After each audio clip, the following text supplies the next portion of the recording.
קניתי 2 שקים ענקיים של מלא דברים. קיצור, יש פה בארצות הברית חנות שנקראת רוס, הכל שם ברבע מחיר וזה הכל מותגים. שימו לב מה קניתי. קניתי לגיא סוויצ'ר של ליווייס, ליטרלי של ליווייס, ב$18 במקום $60. קניתי לו ג'ינס של ליווייס ב$15 במקום $80. קניתי לי כזה 2 חולצות אוברסייז, זאתי של צ'מפיון. ב$10 אין לי מושג במקום כמה. מכנס קצר של נייקי. $17 במקום $40. עוד חולצה ענקית של צ'מפיון? של מה זה? של קולומביה. $13, לא יודעת במקום כמה, לא כתוב. מכנס כזה קצר של אדידס, לספורט, לבית, whatever. וואי, כמה אבק יש בחנות הזאת, אני חוזרת, אני צריכה ניקוי ריאות. בקיצור. מכנס פיג'מה של קולומביה. אחד הנעימים, $10 במקום 20.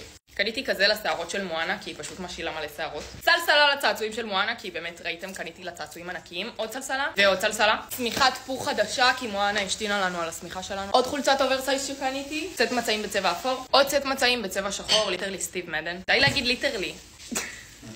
אני חייבת להחזיק להגיד ליטרלי. לא יודעת אם זה מעניין אתכם כזה לכיור להחזיק את הסקוץ'. שטיח לבן לאמבטיה, ממש יפה, הוא גם יחסית גדול. צמיחה אחת הנעימות. תקשיבו, וואו, באמת. $15.